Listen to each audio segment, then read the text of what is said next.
Según la policía, está activa la notificación roja de Interpol para la búsqueda y captura de Germán Cáceres, principal sospechoso del femicidio de María Belén Bernal.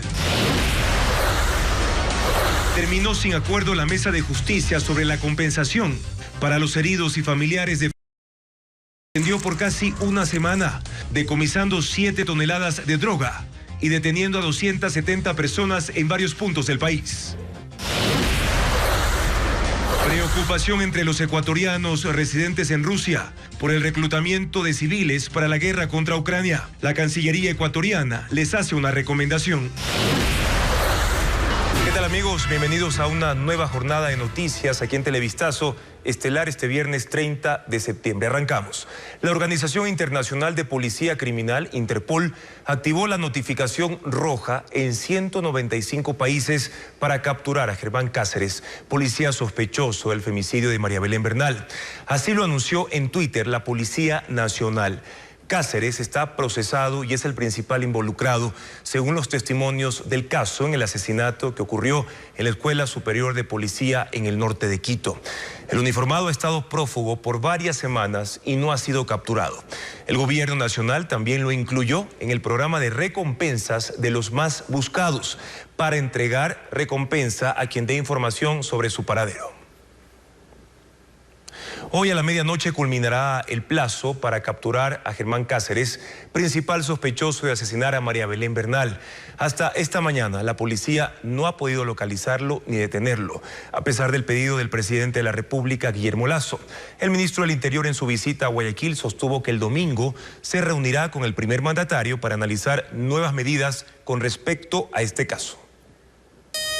El nuevo ministro del Interior, Juan Zapata, llegó a Guayaquil en medio de cuestionamientos porque hoy viernes culminaría el plazo para capturar a Germán Cáceres, principal sospechoso del femicidio de María Belén Bernal.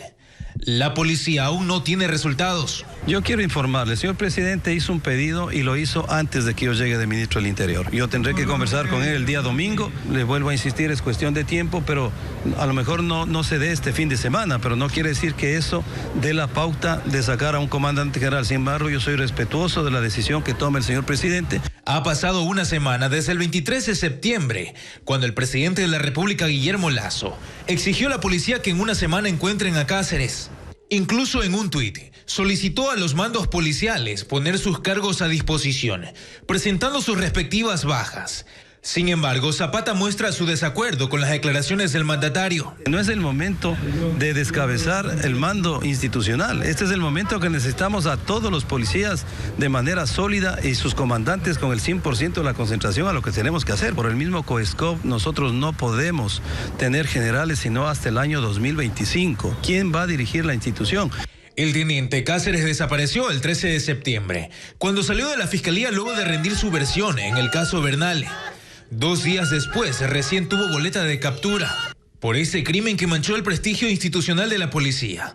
Hasta el momento, 19 generales han presentado sus bajas voluntarias. El edificio en donde fue vista por última vez con vida María Belén Bernal no podrá ser derrumbado. Un juez de la Unidad de Violencia contra la Mujer acogió el pedido de Fiscalía y emitió medidas cautelares para preservar el lugar de los hechos. Desde hoy, el edificio estará bajo custodia de la Fiscalía, como nos informa Paul Romero. La audiencia se realizó en la Unidad Judicial de Violencia contra la Mujer en Cárcel en Norte de Quito. El juez acogió el pedido de la fiscal del caso María Isabel Jiménez para que el edificio en donde ocurrió el femicidio no sea derrocado. Concedió las medidas solicitadas por Fiscalía. Es decir, en este caso no podrá ser demolido el edificio. No, el auto se les notificará a las partes, es una diligencia reservada y un caso reservado. La Fiscalía solicitó esta diligencia ante el anuncio del presidente Guillermo Lasso que las instalaciones de 4 pisos serían derrumbadas. Las partes procesales estuvieron de acuerdo con la solicitud de la fiscal. Hasta que tengamos una sentencia ejecutoriada. Y para llegar a una sentencia ejecutoriada pueden pasar años, porque quedarían pendientes recursos como el de apelación, posiblemente el de casación. Estamos hablando de unos 3 años aproximadamente para que se resuelva todo. Es necesario porque vamos a utilizar algún momento una prueba nueva, puede haber una apelación, puede darse en etapa preparatoria de juicio posibles vicios, ya sea de procedimiento, procedibilidad, que van a causar una posible nulidad. El juez además emitió una orden especial de medida cautelar para que el edificio pase a custodia de la Fiscalía. El juez notificará también su decisión al presidente de la República, Guillermo Lasso, como también a la Comandancia General de la Policía para que no toquen el edificio. A la diligencia acudieron los abogados de la familia de María Belén Bernal y de la cadete detenida para investigaciones. Cambiamos de tema para contarles que hoy se cerró la mesa de diálogo de seguridad, justicia y derechos. Los delegados de las organizaciones indígenas y del gobierno suscribieron el acta en la Conferencia Episcopal Ecuatoriana. Hay varios acuerdos, pero sobre la creación de un fondo para las víctimas de las manifestaciones no hubo entendimientos. Veamos. Este viernes, a 12 días que concluya el plazo para finalizar el proceso de diálogo entre las organizaciones indígenas y el gobierno, sus delegados firmaron el acta de cierre de la Mesa de Seguridad, Justicia y Derechos. Existen acuerdos en 33 puntos, entre ellos: un protocolo de protección de defensores de derechos humanos, asistencia a las personas afectadas por el uso excesivo de la fuerza, prisión preventiva excepcional para los integrantes de pueblos y nacionalidades, reparación integral para víctimas de femicidios. Uno de los principales acuerdos de esta mesa es que hemos establecido varios mecanismos de participación ciudadana con todas las organizaciones sociales de los pueblos y nacionalidades indígenas con el fin de diseñar y preparar políticas públicas, protocolos, reglamentos en los diferentes temas que se han tratado en esta mesa. Hay disenso en 3 planteamientos de la CONAIE y demás organizaciones: la creación de un fondo emergente para la reparación integral a las personas afectadas en las movilizaciones, judicialización de los implicados en delitos comunes durante el levantamiento social, reforma legal para evitar la criminalización de la protesta social. O sea, no hay un acuerdo. Igualmente hemos pedido dentro de la mesa las disculpas públicas, que se lo haga a través del gobierno. El objetivo es, según los delegados del gobierno y de las organizaciones indígenas, cerrar las 10 mesas temáticas hasta el 12 de octubre, especificando los acuerdos como también los puntos de divergencia. Se han realizado alrededor de 8 mesas. En cada una de las mesas hay acuerdos y desacuerdos. Se ha conformado una mesa general, que es una mesa de coordinación que se reunirá la próxima semana. La próxima semana seguirán las reuniones de la mesa que trata la focalización del subsidio a los combustibles, principal demanda del movimiento indígena en donde persisten las diferencias. El gerente del Banco Central del Ecuador confirma que el país perdió más de 1.100 millones de dólares por el paro de junio pasado. El sector más afectado económicamente fue el privado, con pérdidas que superan los 800 millones. Actividades productivas como turismo, comercio e hidrocarburos fueron algunas de las más golpeadas. Luego de casi 3 meses del paro nacional organizado por los movimientos indígenas y sociales, el Banco Central del Ecuador tiene la cifra exacta de pérdidas económicas, tras 18 días de paralizaciones principalmente en la Sierra Centro-Norte. El monto asciende a 1.115 millones de dólares solo en junio de este año. De esa cantidad, más de 280 millones corresponden al sector público, mientras que la mayor parte, 830 millones, son las pérdidas para el sector privado. El monto total de pérdidas y daños de 1.115 millones equivale a 2.600.000 salarios básicos unificados en nuestro país y alrededor de un poco más de la mitad de los subsidios a combustibles que se gastó en el año 2021. El Banco Central también tiene determinadas a las actividades productivas más afectadas durante el paro nacional de junio, entre ellas energía e hidrocarburos, comercio, industria, agricultura y turismo. Esta estimación se la realizó con asistencia técnica del Banco Mundial. Se mantuvo la misma metodología utilizada para el paro nacional de octubre del 2019. Mantuvimos reuniones con el sector público y el sector privado. Desde el Comité Empresarial Ecuatoriano, cuyas empresas y negocios agremiados ya venían arrastrando pérdidas por el paro de octubre de 2019 y la pandemia, surge una pregunta. ¿Quién responde por las pérdidas económicas? Esa es una gran pregunta y eso la justicia debería identificarlo, porque hay que llegar a identificar cuáles fueron las causas de estas situaciones. Pero más allá de las compensaciones, más allá de las retribuciones al respecto, lo que debemos es aprender del pasado.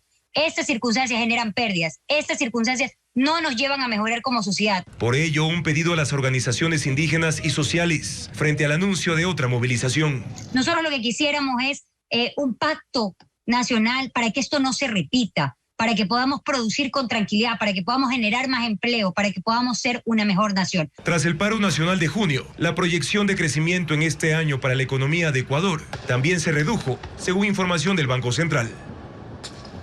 Revisamos ahora lo más destacado a escala internacional. Rusia sumó formalmente 4 regiones ucranianas a su territorio. El presidente Vladimir Putin junto a los líderes prorrusos de esos territorios firmaron la anexión. Putin dijo que es un hecho irreversible, mientras que el presidente ucraniano Volodymyr Zelensky aseguró que todas las zonas invadidas por los rusos serán liberadas. Como multitudinario evento en la Plaza Roja de Moscú, Rusia celebró que 4 regiones del este y sur de Ucrania ahora formarán parte de su territorio. Acompañado de los dirigentes prorrusos de esas zonas, el presidente Vladimir Putin dijo que la anexión es irreversible. Quiero enviar un mensaje a Ucrania y sus amos de Occidente. Las personas que viven en las regiones de Lugansk, Donetsk, Gerson y Zaporilla se están convirtiendo en nuestros ciudadanos para siempre. Más de 10.000 personas, incluyendo la élite rusa, estaban en el mitin político, que se dio tras la firma de los documentos. Rusia no solo abre las puertas de su hogar natal para nuestros hermanos y hermanas, les abre su corazón. Bienvenidos a casa. Desde hoy, las autodenominadas repúblicas populares de Lugansk y Donetsk, así como las regiones de Zaporilla y Gerson, dejan de pertenecer a Ucrania. Con esto, el país se queda con 15% menos de su territorio. Pero el presidente ucraniano Volodymyr Zelensky prometió recuperarlo. Todo el territorio de nuestro país será liberado de este enemigo. El enemigo no solo de Ucrania, sino también de la vida misma, la humanidad, la ley y la verdad. Y dijo que los referendos en los territorios invadidos por los rusos para tomarlos definitivamente fueron una farsa. Intenta robar algo que no le pertenece. Quiere reescribir la historia y redibujar las fronteras con asesinatos, tortura, chantaje y mentiras. Estados Unidos mencionó que no reconocerá la anexión, mientras que la OTAN señaló que se trata de la mayor toma de un territorio por la fuerza desde la Segunda Guerra Mundial. Y mientras esto sucede, miles de rusos y ciudadanos de otras naciones ya han salido de ese territorio luego del anuncio del presidente Vladimir Putin de movilizar a los ciudadanos para apoyar la guerra. Compatriotas que residen en ese país están sumamente preocupados, mientras hoy la Cancillería ya hace varios pedidos a los ecuatorianos que viven en esa zona. Carla Delgado nos amplía. Anderson ha estudiado en Rusia durante 3 años. Vive en Bielgorod, en la frontera con Ucrania. Asegura que desde hace varios días la dinámica por la guerra empezó a cambiar en territorio ruso. Desde el anuncio del presidente Vladimir Putin de movilizar parcial e inmediatamente a los ciudadanos para apoyar la guerra. Está llamando a reclutar a todo hombre mayor de 18 años que sea disponible físicamente. Por eso es que la mayoría de los hombres están viendo la manera o de irse del país o bien de generarse alguna lesión tipo fractura o algo que le impidan servir a la Armada. La ciudad incluso luce desolada y los estruendos nocturnos son más frecuentes, dice. Entonces sí se escuchan los misiles cuando se lanzan y algunos que caen medio cerca, sí se escuchan bastante fuerte. De ahí, otra cosa que sí se nota es los militares en las estaciones de tren o cuando pasan muchos camiones o furgones de los militares. Sin embargo, aún no tiene planes de retornar porque le faltan 2 años más para finalizar sus estudios. El que sí apresuró su retorno ahora que terminó su carrera es Walter. Cuenta que por la guerra se ha elevado notoriamente el costo de la vida. En lo que es alimentación, solo que es compra de víveres, yo con 65, 70 dólares yo podía comprar mis víveres tranquilo y para yo preparar mi propia comida. Pero ahora no, ahora último que me vine ya estaba cerca de 160 porque se encareció mucho la cuestión de la vida. La Cancillería hizo un llamado este viernes para que los ecuatorianos que viven en Rusia mantengan su documentación de forma permanente.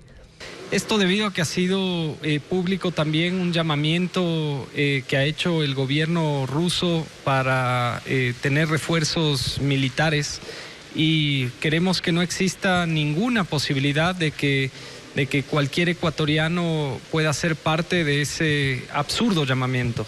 Agregó que se han habilitado canales de comunicación con los residentes ecuatorianos en el país europeo y que incluso este jueves se mantuvo la primera reunión con los familiares de estudiantes que en ese país llegan a 1.760. Dio además otras recomendaciones. Viajes que no sean necesarios se los evite con destino hacia Rusia y hacia la zona de conflicto. El temor a ser movilizado lleva a miles de personas que viven en Rusia a salir del país. La Cancillería lleva el registro de 1.850 ecuatorianos viviendo en Rusia. Más adelante en Televistazo, Fernando Villavicencio arremete contra el gobierno por no haber votado a favor del informe sobre la central hidroeléctrica Coca-Codo Sinclair. Tendremos también la versión del oficialismo.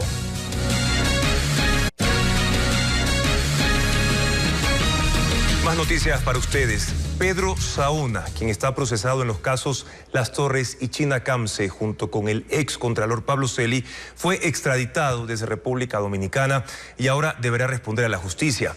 Es tío político del hermano de Celi. La fiscalía lo acusa de facilitar el cobro de coimas a cambio de desvanecer glosas. Jacqueline Rodas con la información. Esta madrugada llegó a Quito Pedro Saona, extraditado desde República Dominicana. Al momento ya cumple prisión en la cárcel del Inca en Quito. Se trata del tío político de Esteban Celi, hermano del excontralor Pablo Celi. Los tres son procesados por delincuencia organizada y cohecho en los casos Las Torres y China Camce. En el primero, se acusa a Saona de facilitar su cuenta bancaria en Estados Unidos a los hermanos Celi para recibir sobornos de la empresa No Limit, contratista de Petroecuador. Mientras en el caso China Camce, según la fiscalía, este era el modus operandi. Pablo Celi desvaneció glosas a la constructora asiática, que en retribución habría pagado coimas a Ligalcont, compañía de Pedro Saona, quien operaba para su sobrino Esteban, que a su vez sería intermediario del excontralor, supuesto beneficiario final del dinero. En el expediente consta el depósito de $1.3 millones realizado por China Camce a la empresa de Saona, apenas 2 meses después de que la Contraloría le desvanezca una glosa de 22.6 millones. Con la llegada de Saona al país, se reactiva para él el juicio por delincuencia organizada que estaba suspendido, mientras el próximo 6 de octubre enfrentará la audiencia preparatoria de juicio por cohecho. El gobierno señala que pese a la abstención ante el informe de la Comisión de Fiscalización que señalaba múltiples responsabilidades en la construcción de la central hidroeléctrica Coca-Codo Sinclair, esta no será aceptada mientras no se resuelva el litigio arbitral. Sin embargo, el asambleísta Fernando Villavicencio señala que el gobierno le ha dado un espaldarazo a la corrupción. Lenín Artieda con esta nueva polémica. Fernando Villavicencio, todavía presidente de la Comisión de Fiscalización, reconoce que le sorprendió la postura del gobierno al abstenerse en la votación que buscaba aprobar el informe sobre la central hidroeléctrica Coca-Codo Sinclair. Representa para el Ecuador un durísimo golpe a la lucha contra la corrupción. Sin duda es un triunfo de la impunidad. Sin embargo, el gobierno dice que solo hay una razón por la que no respaldaron ese informe, porque establecía responsabilidades del ministro de Energía, Javier Vera, quien tenía acciones en la empresa encargada de fiscalizar la construcción de la hidroeléctrica. Al no haberse corregido ese aspecto dentro del informe, para los legisladores de la bancada del Acuerdo Nacional no era posible aprobarlo porque contenía cosas en las cuales no estaban de acuerdo ni como miembros de la bancada ni como miembros de la Comisión de Fiscalización. Villavicencio señala que a él le contaron otra cosa y que la razón para no apoyar su informe es otra. Modificamos el tema del ministro para que no haya excusa, que sea el presidente quien decida si el ministro tiene un conflicto de intereses o no, al ser pariente de los dueños de la empresa fiscalizadora. Pero al fin nos dimos cuenta que ese no era el problema. Según la legisladora Ana Belén Cordero, vicepresidenta de la comisión, la decisión del gobierno de no apoyar el informe era porque ellos sí van a recibir la central hidroeléctrica y esto es realmente preocupante. Pero el ministro de Gobierno lo niega, sostiene de plano que la obra no será recibida porque todavía hay asuntos pendientes. SELEC está llevando a cabo el proceso de fiscalización de de la hidroeléctrica Coca-Codo. Hay un arbitraje de por medio, la Procuraduría está interviniendo, no se va a recibir la obra. Hay un montón de temas relacionados particularmente con problemas de fisuras en la represa Coca-Codo. Así que hasta que eso no sea aclarado, no es posible llevar a cabo la recepción de la obra. Villavicencio anunció que la próxima semana entregará el informe de la comisión a la Fiscalía, la Contraloría, la Procuraduría, a la representación diplomática del gobierno chino y a la justicia norteamericana, donde sí se sanciona a los corruptos, agregó. El Procurador General del Estado envió a la Corte Constitucional un informe favorable avalando la consulta popular propuesta por el presidente de la República. Para él, Íñigo Salvador, ninguna de las 8 preguntas restringe derechos. Jacqueline Rodas nos informa. Han pasado 18 días desde que el presidente de la República, Guillermo Lasso, envió a la Corte Constitucional su propuesta de consulta popular y el documento sigue en el despacho de la jueza Alejandra Cárdenas. Entre tanto, la magistrada recibe escritos de asambleístas, consejeros de participación, la fiscal general y más ciudadanos que en su mayoría están en desacuerdo y piden intervenir en audiencia. Pero también está el informe favorable enviado por el Procurador General del Estado, Íñigo Salvador. Las 8 preguntas cumplen con los requisitos constitucionales y que por lo tanto la Corte Constitucional debería aprobarlas. Yo espero que, siendo un criterio que está debidamente sustanciado y fundamentado, sea acogido por la Corte. Entre otros temas, las 8 preguntas del Ejecutivo contemplan eliminar la facultad del Consejo de Participación para elegir autoridades de control, disminuir el número de asambleístas o que las Fuerzas Armadas apoyen a la policía en el combate al crimen organizado. La Procuraduría analizó cada una y concluyó que la propuesta realizada por el Ejecutivo contenida en las preguntas es apta para ser tramitada mediante enmienda, por cuanto estos temas no alteran la estructura fundamental o el carácter y elementos constitutivos del Estado, no establecen restricciones a los derechos y garantías, ni modifican el procedimiento de reforma de la Constitución. La jueza deberá decidir si llama a audiencia o de una vez elabora el proyecto de dictamen para votación del Pleno. La Corte en inicio se pronunciará sobre si la enmienda es el camino correcto. Luego, la propuesta volverá a la Corte en un segundo momento para analizar la constitucionalidad de las preguntas. Pero mientras avanza el trámite, se acorta el tiempo para cumplir con la intención del presidente de incluir la papeleta en las elecciones seccionales de febrero. Ante denuncias de productores por el irrespeto al precio oficial del arroz, los ministerios de Agricultura y de Gobierno ejecutaron operativos de control en Daule y Santa Lucía. 2 piladoras fueron clausuradas por no tener en lugares visibles los precios de compra y venta de este grano. Personal de los Ministerios de Agricultura y de Gobierno, así como del Servicio de Rentas Internas, realizaron un operativo de control en los cantones Daule y Santa Lucía. Respondían de esa manera a las denuncias que presentan los agricultores. Con respecto al irrespeto del pago del precio oficial, precio mínimo de sustentación del arroz. Se solicitó a los administradores de las piladoras la documentación que avala su operación, así como de los pagos que realizan a los agricultores, pero hubo una disposición que no cumplían. En un lugar visible tienen que estar pegados y puestos la lista de precios, cosa que no se ha cumplido en estos 2 casos. Entonces se procedió con las notificaciones y las clausuras. La ley determina que los precios deben estar colocados en un lugar visible para que los productores tengan conocimiento del precio oficial, en este caso del arroz. A estas 2 piladoras se les ha encontrado la falta leve, es máximo hasta 10 días con el cierre mediante acto administrativo, mediante el procedimiento de clausura. Los funcionarios indicaron que continuarán con los operativos y solicitaron a quienes identifiquen irregularidades en el respeto a los precios oficiales que realicen las denuncias para entonces proceder de acuerdo a la ley. Al volver de la pausa en Televistazo, Lula da Silva y Jair Bolsonaro buscan la presidencia en Brasil. Las votaciones serán este domingo. Sigan con nosotros. Gracias por su sintonía. Tras 3 meses de investigaciones, la policía ejecutó el operativo Amanecer 3. Se ejecutó a escala nacional y permitió decomisar 7 toneladas de droga. Diego Cuenca nos informa que 270 personas fueron detenidas. Son 7 toneladas de droga que la policía decomisó en varios allanamientos que empezaron el 21 de septiembre. El último hallazgo ocurrió este jueves en un accidente de tránsito en la vía Guayaquil-Salinas, a la altura de la parroquia Progreso. En un container que se encontró en un accidente de tránsito donde estuvieron inmersas la incautación de 1.5 toneladas. Los operativos lograron desarticular 17 organizaciones vinculadas con el tráfico internacional de drogas. Con los resultados correspondientes a 270 personas detenidas, 196 casos, 50 y el 60% de la droga que podría salir del país tendría el destino a Europa. Las 7 toneladas de alcaloide equivalen a más de 15.000 millones de dólares. De los 270 detenidos, 67 son mujeres, que también pertenecen a grupos narcodelictivos.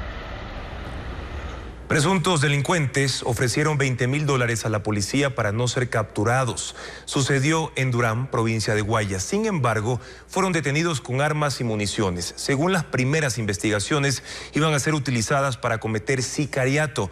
Merlin Ochoa nos informa que en lo que va del año, en Guayaquil, Durán y San Borondón, la zona 8, se han decomisado 1.588 armas de fuego.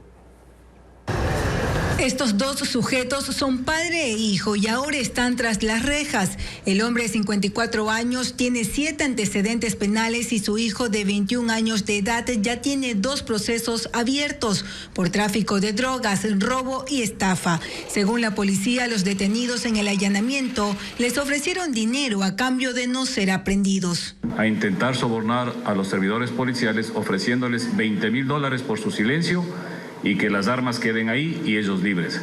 Fueron detenidos con armas y municiones en medio de un operativo en el cantón Durán, provincia del Guayas. Como evidencia tenemos un rifle marca Model calibre 22, una pistola Glock 9 milímetros color negra, una pistola Glock 9 milímetros color verde, 2 alimentadoras Glock, 12 cartuchos. Pero, ¿cuál es la situación en esa ciudad? Ahí los expendedores de droga adquieren armas y reclutan a sicarios, pues existe una guerra entre 2 bandas que quieren controlar la venta y distribución de cocaína en el cantón. Estamos ahorita buscando los vínculos asociativos con esta u otra estructura que opere en la zona. La policía menciona que los operativos también están encaminados a desarmar a las mafias, pues el 90% de los crímenes en Durán, Guayaquil y San Borondón se dan con armas de fuego. Se han incautado 1.588 armas de fuego, 32% más que el año anterior, de las cuales 117 son armas largas, entre subfusiles, fusiles y subametralladoras. Las investigaciones de los agentes también apuntan a que en Durán hay familias enteras dedicadas a delitos como tráfico de armas, drogas y sicariato, pues han hecho del crimen su negocio ilegal.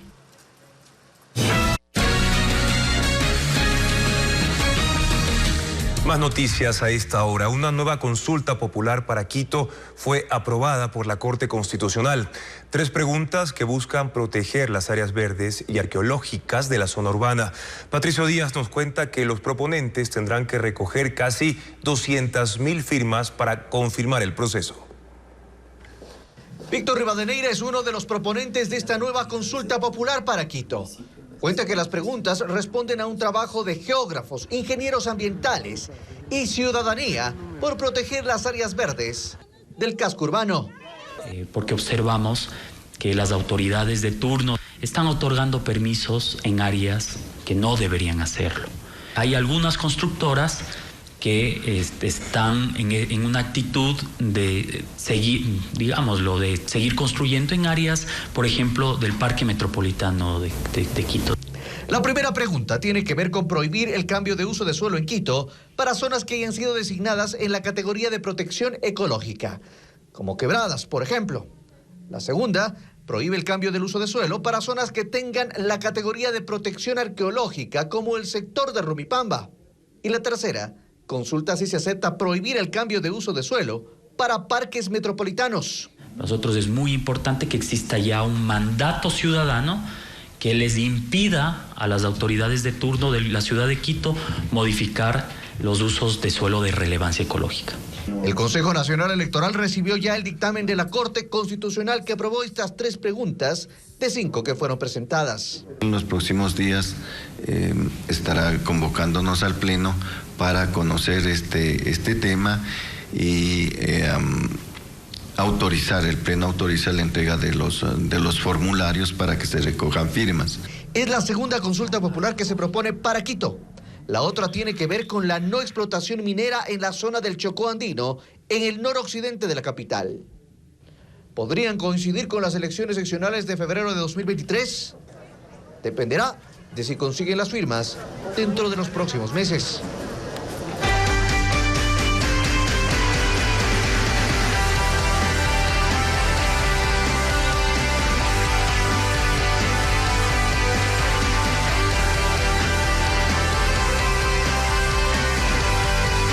Ecuaterra.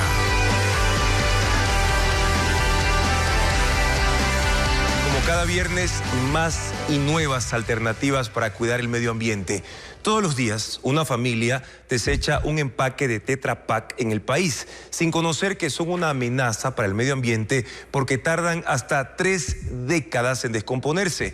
Por eso, actualmente son aprovechados como material reciclable. Carla Delgado nos muestra una innovadora forma de reutilizarlos. Veamos. No imaginamos cuán útil puede ser lo que encontramos dentro de la basura. La que sí sabe es Mercedes. Recicla desde hace 20 años, pero no hace mucho descubrió que la basura que seleccionaba a diario con sus manos puede adquirir formas interesantes e impensadas. Pueden recolectar en una fundita y pueden entregar a todos los segans a nivel de todo Quito, hay en el centro, en el sur, en el norte. Y todos podemos limpiar el rostro del mundo con nuestras manos. El Tetra Pak se ha convertido en uno de los desechos de estrellas, dice. Por eso lo selecciona con mucho cuidado y hasta nos da unos tips de cómo podemos ayudar a reciclarlo. Destapando, nos ayudan poniendo agüita, lavando y si es posible, así zafando para evitar el bulto. Su gran tarea termina ahí. Pero para que el Tetra Pak sea útil debe ser triturado. Lo que no sabíamos es que después de un proceso el Tetra Pak se convierte en este polvillo. ¿Quieren saber qué más se puede hacer? Vamos a verlo. Nos invitan a conocer el primer zapato ecológico hecho en Ecuador. Está hecho con gránulos de Tetra Pak. Sí, el mismo que Mercedes recicló y clasificó, y que luego se convirtió en esta materia prima. Y es aquí justo en la planta en donde después de mezclar los gránulos con otros elementos, se inyecta estos moldes y listo.